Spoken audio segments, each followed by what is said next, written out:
జిల్లా వెంకటగిరిలో దారుణ ఘటన చోటు చేసుకుంది. పట్టణంలోని బంగారుపేట ప్రాంతంలో భార్యను, పిల్లలను తీసుకువెళ్లేందుకు అత్తగారింటికి వెళ్లిన అల్లుడిపై మామ పెట్రోల్ పోసి తగలబెట్టిన సంఘటన కలకలం రేపింది. కుటుంబ సభ్యుల కథనం మేరకు పాపాన హరిప్రసాద్, లక్ష్మీ మౌనిక భార్యాభర్తల మధ్య గత కొంతకాలంగా కుటుంబ కలహాలు కొనసాగుతున్నాయి. ఈ క్రమంలో భార్య లక్ష్మీ మౌనిక భర్తతో విభేదించి పుట్టింటికి వెళ్లిందని తెలిపారు.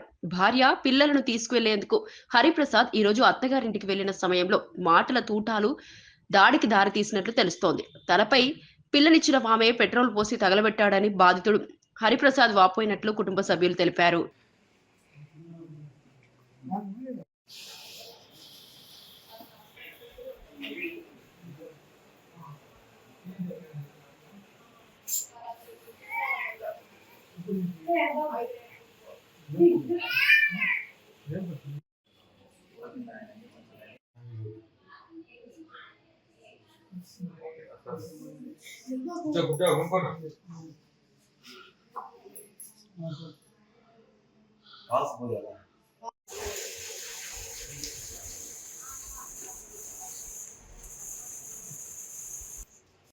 పాపన రమణయ్య, నా కొడుకు అల్లు ప్రసాద్.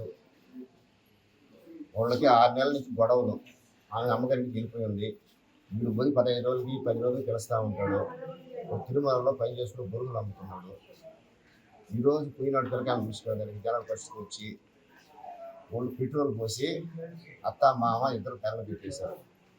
మళ్ళీ తలుపు కూడా వేసేశారు బయటికి రాకుండా. ఉరికి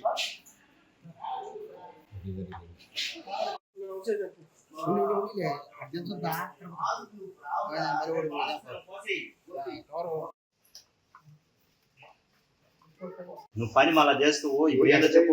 నేను పిలకాల దగ్గర పోయాను రా. పిలకాల దగ్గర పోయినా డేజ్ అట్టే తీసుకొని పోయేసి అట్టుకునే వెళ్ళి ముందుగానే ప్లాన్